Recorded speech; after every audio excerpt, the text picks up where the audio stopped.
오늘 우리가 만날 여인의 이름은 없습니다. 이름이 없네요. 그저 사마리아 수가라는 지역에 살고 있으니까 수가성의 여인 또는 우물가에서 만났으니까 우물가의 여인 또는 사마리아 여인으로 알려져 있는 그런 인물입니다. 비록 이름은 기록되어 있지 않지만 예수님을 직접 만났고 그리고 주를 그리스도라 고백했고 영생을 경험한 인물, 사마리아 여인으로 알려진 이 여인에 대해서 오늘 좀 살펴보도록 하겠습니다. 요한복음 4장 3절 말씀입니다. 우리 같이 읽어볼까요? 유대를 떠나사 다시 갈릴리로 가실새 사마리아를 통과하여야 하겠는지라. 하겠는지라라는 단어가 눈에 들어옵니다. 이런 동사를 저는 본 적이 없어요. 이렇게 번역한 동사가 있나 싶습니다. 하겠는지라. 그러면은 어떻게 할까요? 영어 성경을 보면 좀 더 이해가 쉬울 때가 있죠. 영어 성경으로는 이렇게 기록되어 있습니다. He had to go through Samaria. 이렇게 나와 있네요. 이해하기가 더 쉽죠. He must go through Samaria. 예수님이 사마리아라는 땅을 통과해야만 했다는 것입니다.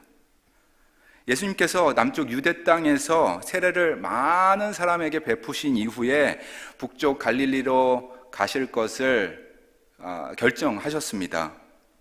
예루살렘 쪽에서 북쪽 갈릴리로 가는 길은 지도를 보듯이 세 가지 길이 있습니다. 제가 지도를 보면서 이렇게 설명을 드릴게요. 첫 번째 길은 요단강 보이시죠? 이렇게 위에서 아래로 내려오는 파란색 줄이 보이실 것입니다. 그게 요단강이고요. 첫 번째 길이 요단강 동편으로 가는 길입니다. 그래서 예루살렘에서 여리고를 지나서 그 다음에 요단강을 건너가죠. 그 다음에 요단강 동편에 데가볼리 지역으로 가게 됩니다. 데가볼리는 데카폴리스라는 거니까는 10개의 도시를 말합니다. 헬레니즘 문화권 안에 있던 이방 땅을 말하는 것입니다. 그 데가볼리 지역을 지나가서 다시 요단강을 건너서 갈릴리 지역으로 들어가는 이 길을 말하는 것입니다. 빨간색으로 있고요. 그 당시에 유대인들이 가장 많이 애용했던 그런 길이었습니다. 많이 돌아가는 길인데도 이 길을 가장 많이 이용했습니다. 두 번째로는 녹색길인데요.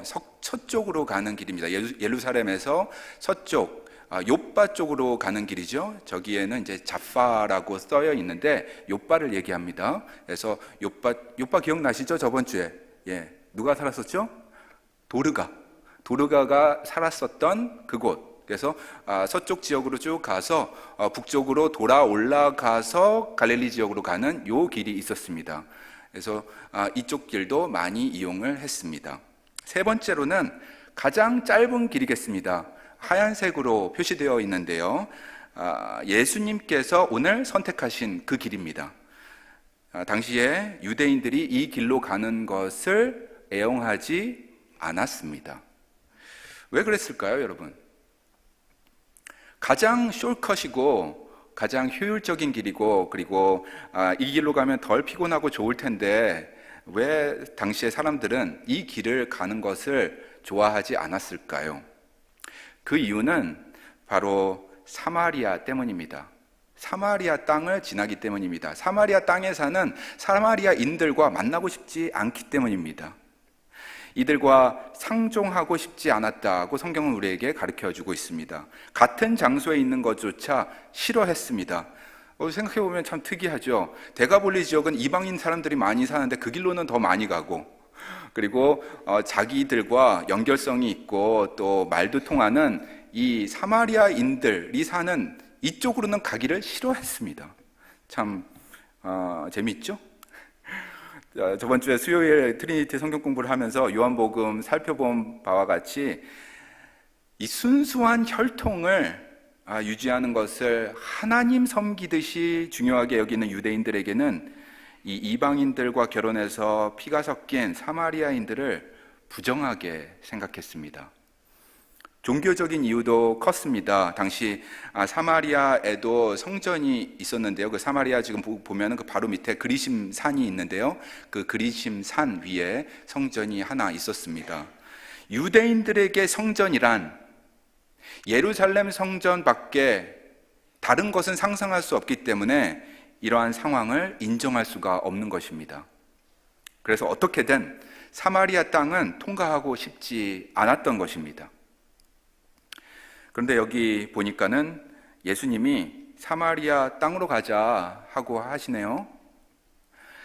아니, 그 길로 가야만 한다고 하십니다.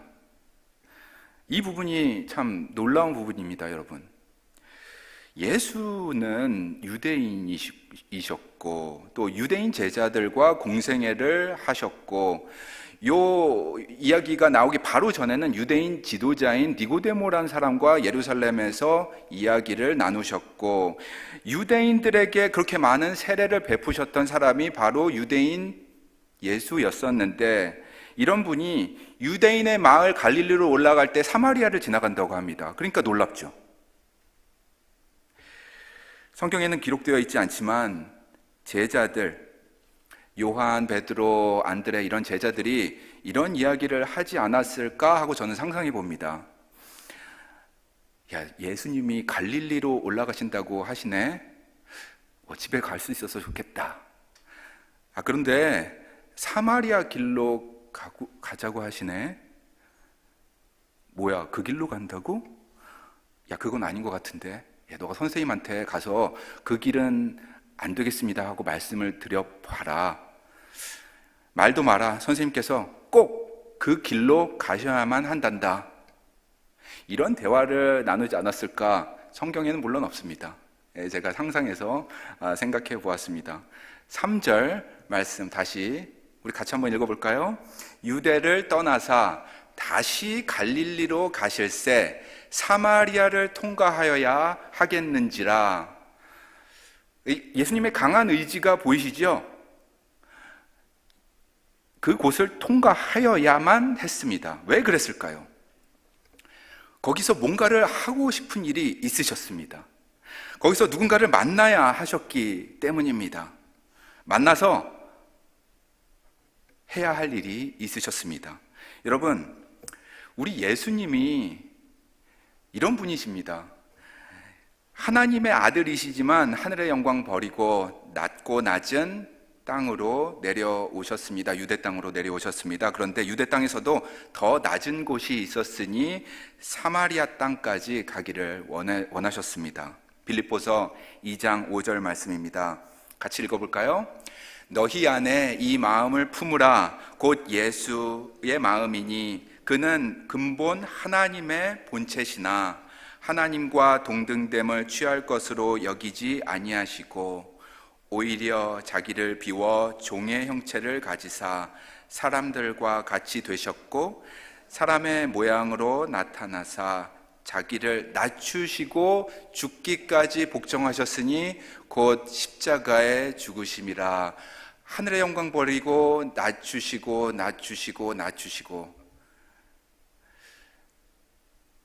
성육신이라는 단어가 있습니다. incarnation이라는 단어인데 이 낮아짐이라는 의미입니다. 낮아지고 더 낮아지고.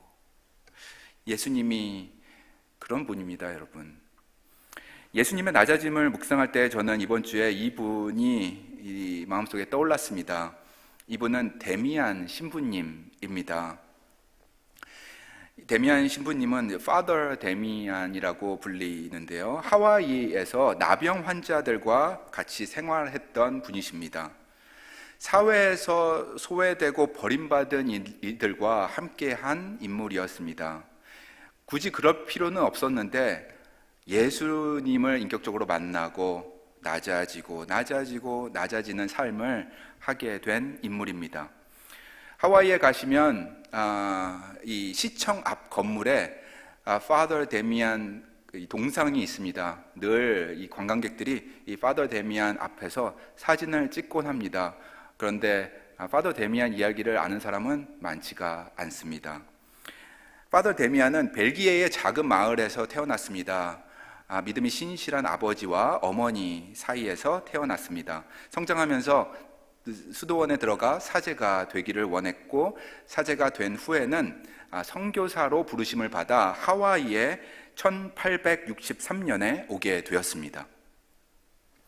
1863년에 도착한 그 이듬해에 하와이 섬들, 오아후 섬, 몰로카이 섬, 그 다음에 빅아일랜드, 마우이 섬, 이런 섬들에서 나병 환자들이 급증하게 되었습니다.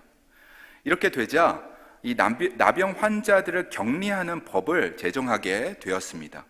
나병 환자들이 모두 몰로카이 섬이라는 데에 수용되게 되었는데, 오아후 섬에서 비행기로 약 30분 정도 가면 나오는 섬이 되겠습니다. 지금도 나병 환자촌이 그곳에 있습니다.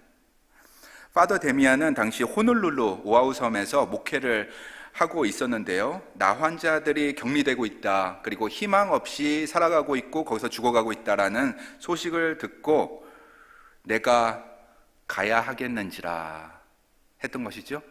그래서 호놀룰루에 있는 그 성당의 목회지를 내려놓고 몰로카이 섬으로 자원해서 들어가게 됩니다. 33살에 들어가서 본인이 나병에 걸려서 죽기까지 나병 환자들과 함께 하셨습니다. 자기의 위치와 자기의 권위를 내려놓고 그들의 일상생활로 내려갔습니다. 그는 평생토록 700여 명의 나병 환자들에게 집을 지어주었고, 몰로카이 섬에 의사들이 많이 없어서 의사 도움 없이 나 환자들의 그 고름을 짜주고, 그 다음에 환부를 씻어주고 붕대를 갈아주었습니다. 그리고 무엇보다 예배를 통해서 희망의 메시지를 이 희망 잃은 사람들에게 전해주었습니다. 그리스도의 빛을 밝혀준 성인이 되었습니다. 그러다가 본인도 나병에 걸리고 말았습니다. 그래서 그곳에서 아쉽게 안타깝게도 사망하게 되었습니다. 여러분, 파더 데미안은 벨기에에서 편하게 살 수 있었습니다. 그리고 호놀룰루에 와서 목회지에서도 나름 편하게 살 수가 있었습니다. 그러나 파더 데미안은 낮아진 김에 더 낮아지기로 결정을 했습니다. 내가 그곳에 가야 하겠는지라 하고 몰로카이 섬에 들어갔습니다. 왜 그랬을까요? 예수님께서 가신 길이 그러했기 때문입니다. 여러분, 파더 데미안은 빌립보서 2장 5절 우리가 오늘 읽은 말씀처럼 예수님의 낮아짐과 예수님의 사랑을 말이 아닌 삶으로 실천한 그런 분이셨습니다. 하늘 영광 버리고 인간으로 낮아지신 예수님이 유대 땅에서도 낮게 여기는 차별의 땅, 사마리아 땅까지 내려가시게 되는데, 거기서 더 놀라운 점이 이제 펼쳐집니다. 여러분, 더 놀라운 낮아진 김에 더 낮아진 것이죠. 인카네이션 하는 김에 더 인카네이션 하는 것이죠. 사마리아 땅에서 그 공동체 안에서조차 외면받은 사람, 차별받고 손가락질 받은 그 사람을 만나는 장면이 이제 나오게 됩니다. 예수님의 낮아짐이라는 것이 어디까지 낮아질 수 있는지 우리에게 잘 알려주는 장면이겠습니다. 우리 가서 한번 볼까요? 6절 말씀입니다. 제가 읽도록 하겠습니다. 거기 또 야곱의 우물이 있더라. 예수께서 길 가시다가 피곤하여 우물 곁에 그대로 앉으시니 때가 6시쯤 되었더라. 로마 시간으로는 정오가 되겠습니다. 땡볕 있는 정오 시간이 되겠습니다. 사마리아 여자 한 사람이 물을 기르러 왔음에 예수께서 물을 좀 달라 하시니, 예수님께서는 사마리아 땅에 가셔야만 했습니다. 그것은 여러분, 이 여인을 만나기 위함 때문이었습니다. 이 여인은 누구길래 예수님이 직접 가서 만나기를 원했을까요? 사마리아에 오기 바로 전에 유대인의 대지도자였던 니고데모도 찾아가지 않았던 예수님이 니고데모가 찾아왔지요. 높은 사람, 지식 있는 사람 찾아가지 않습니다. 그들이 찾아왔습니다. 그런 분이 예수님이었는데 먼 길을 예수님께서 직접 찾아가셨습니다. 왜? 이 여성을 만나기 위해서. 이 여인이 누구길래 예수님은 직접 만나고자 했던 것일까요? 이 여인의 이름은 성경이 알려주지 않으니 알 수가 없습니다. 저는 이름을 중요하게 생각하는데요. 이름에 대해서 좀 묵상해 보았습니다. 이 이름 없는 여인과 우물가에서 대화하는 장면은 다른 성경 속에 나오는 여인들과 비교해서 단연코 신약 성서에서 가장 많은 분량으로 기록하고 있는데요. 그럼에도 불구하고 이름조차 우리에게 알려주고 있지 않으니 제게는 참으로 신기할 따름이었습니다.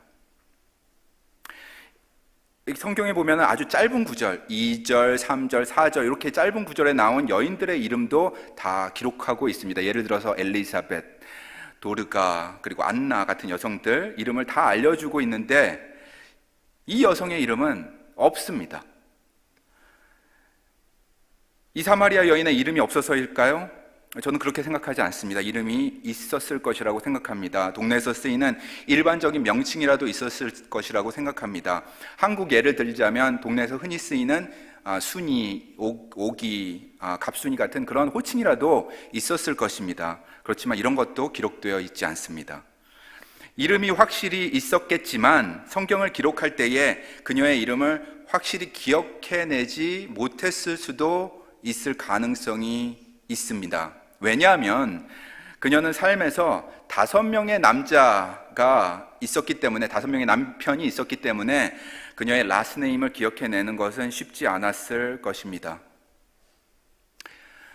네, 그렇습니다. 이 여인은 그녀의 인생 속에서 5번 결혼했던 사연 있는 여인이었습니다.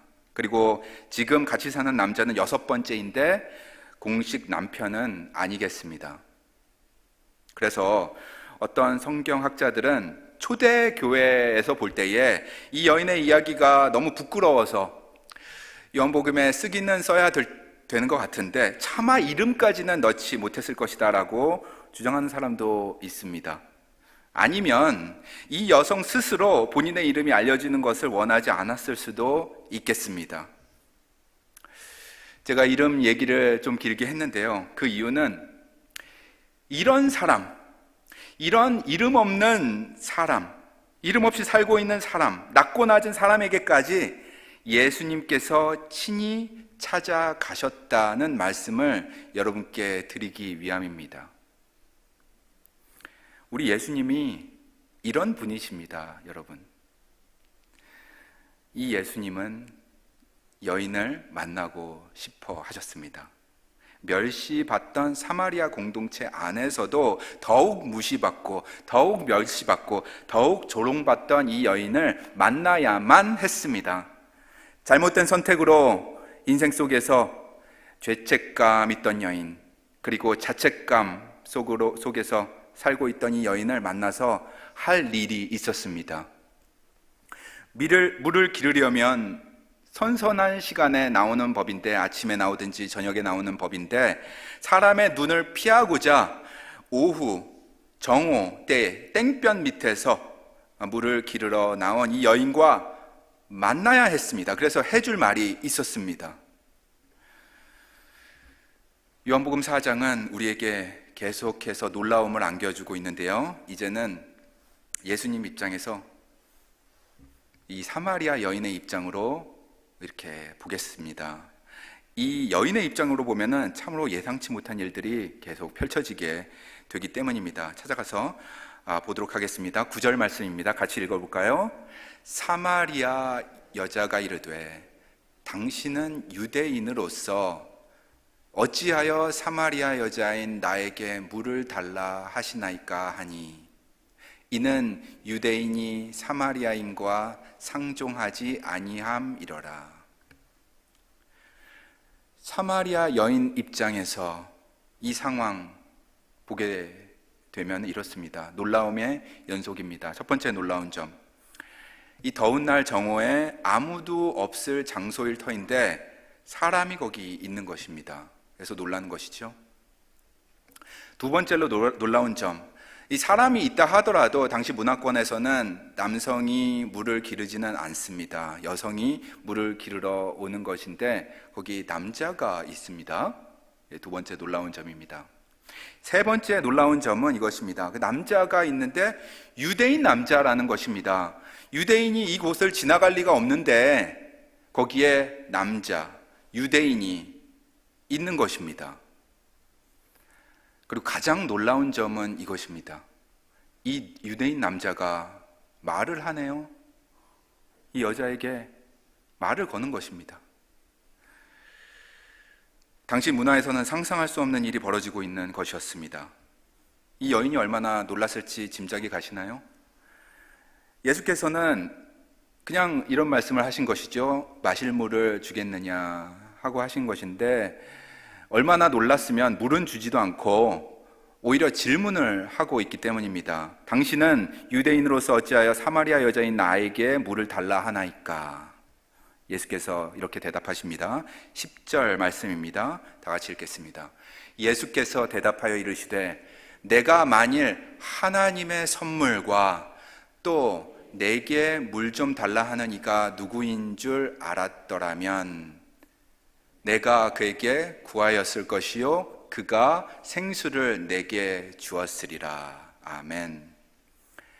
여인의 영적 필요를 정확히 아시고 말씀하고 계십니다.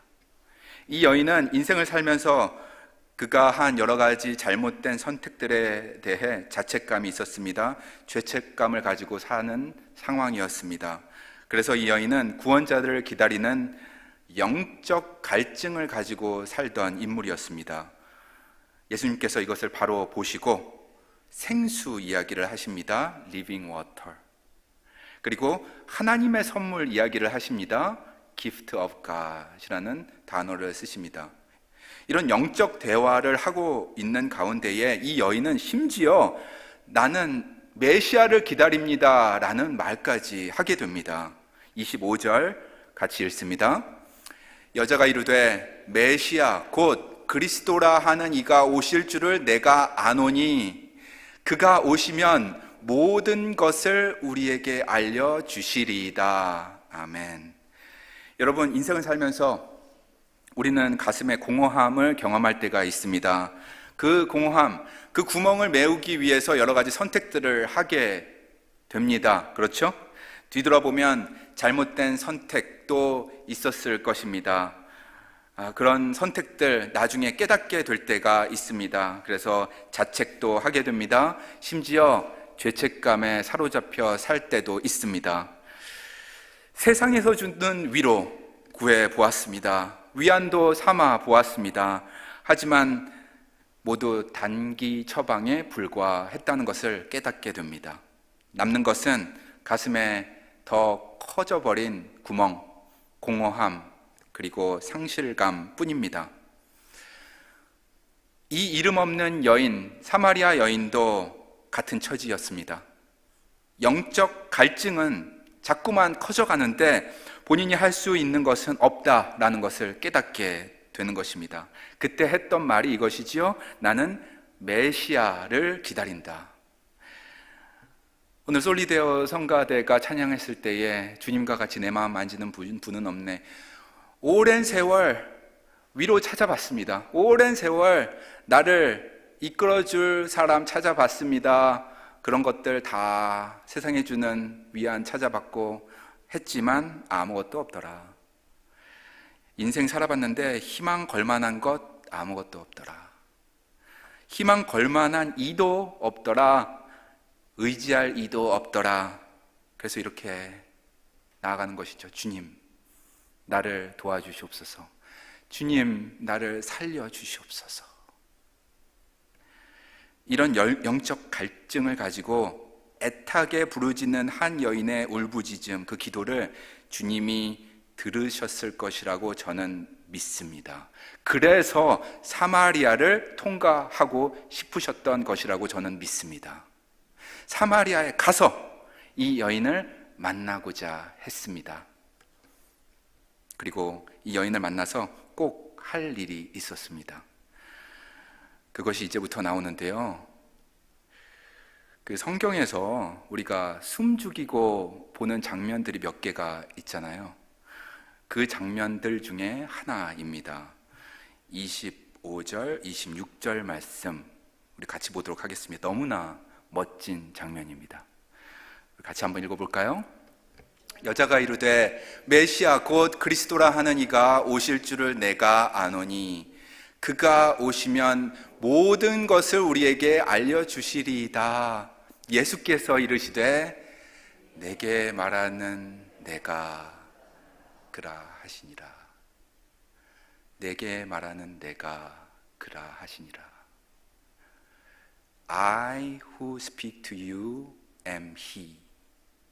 내가 그 사람이다. 내가 그리스도다. 내가 너를 구원할 자다 라고 말씀하십니다. 여러분, 이 순간이 상상이 되실까요? 몇 초일까요? 와, 때는 주후 30여 년경, 장소는 사마리아의 야곱의 우물이라는 장소, 시간은 정오 땡볕의 오후의 어느 날, 예수와 이름 없는 여인과 만남, 메시아와 메시아를 찾던 이의 만남, 눈과 눈의 마주침, 영혼과 영혼의 만남. 예수님께서 내가 그 사람이다 라고 말할 때 그 여인의 눈이 올라가는 것이죠. 그 예수님과 눈이 마주칩니다. 그게 몇 초일까요? 1초일까요? 2초일까요? 3초일까요? 이때 예수님의 표정, 그 긍휼의 표정, 어떤 얼굴일까요? 그것을 듣고 있던 이 사마리아 여인의 표정, 어떠한 표정일까요? 숨 죽이고 보는 장면이 여러분 이런 장면 아닐까요? 타임머신이 있다면 저는 가서 옆에서 보고 싶습니다. 저는 25절, 26절을 읽으면서 마치 아침에 차를 마실 때에 가슴에 그 따뜻함이 퍼지는 듯한 경험을 했습니다. 너무나 멋지고 너무나 아름답고 너무너무 거룩한 장면입니다. 그녀는 물동이를 버려두고 뛰어갑니다. 물동이 생각할 수도 없는 것이죠. 동네로 달려 뛰어 들어갑니다. 그리고 이 여인은 메시아 곧 예수 그리스도를 내가 만났다. 이곳에 오시었다. 사마리아 땅 여기에 계시다 하고 복음을 선포하고 있습니다. 이때에 이 여인의 얼굴이 얼마나 환했을까요, 여러분? 어쩌면 이 여인의 목소리를 처음 들어본 사람도 있었을 것입니다. 늘 사람들의 눈을 마주치지 못하고 피하기만 했던 여인이었기 때문입니다. 이 여인에게서 이런 환한 얼굴을 본 적이 없습니다. 이를 통해서 많은 사마리아인이 예수를 믿게 되었다 하고 성경은 기록해 주고 있습니다. 아, 너무 멋진 장면입니다, 여러분. 1초, 2초, 아니면 3초, 눈과 눈이 마주치는 그 장면. 사랑하는 성도님 여러분, 오늘 우리는 한 이름 없는 여인을 요한복음 4장을 통해서 만나보았습니다. 세상적으로는 하찮아 보이는 사람이었습니다. 낮아 보이는 사람이었습니다. 심지어 손가락질 받을 수도 있는 그런 여인이었습니다. 그러나 예수님은 그 여인의 신분 개의치 않았습니다. 과거에 관심이 없으셨습니다. 그저 있는 그대로 받아주셨습니다. 천지를 창조하신 그분께서 이분을 있는 그대로 받아주셨습니다. 왜냐하면 너무나 귀한 분이기 때문입니다. 사랑받기 위해서 태어난 사람이기 때문입니다. 천국 잔치에 들어가기에 합당한 사람이기 때문입니다. 세상적으로는 낮고 낮은 위치에 있는 여인이었지만 예수님은 이 여인을 사랑하시고 친히 찾아가 만나 주셨습니다. 이런 분이 우리 주님이십니다. 아멘. 아멘. 이 예수님이 같은 마음으로 우리를 찾아오십니다. 아멘. 아멘. 사마리아 여인과 동일하게 여러분을 사랑하십니다. 그리고 여러분 있는 그대로의 모습을 받아주십니다. 이분을 만날 때 천국 문이 열리게 될 것입니다. 초가집에 살아도 천국에 사는 기쁨을 누리게 될 것입니다. 실패가 있는 자리에서도 감사와 기쁨을 누리게 될 줄로 믿습니다. 오늘 사마리아 여인을 직접 찾아오셨던 그분이 우리와 함께 하심을 믿습니다. 그래서 우리 주님께서 주시는 하나님의 선물인 생수를, 곧 영원한 생명을 온전히 경험하는 우리 모두가 되시기를 예수 그리스도의 이름으로 소망합니다. 하늘에서 부어주시는 그 새 생명과 풍성한 삶이 우리 가운데 가득하기를 우리 주 예수 그리스도 이름으로 기도합니다. 아멘.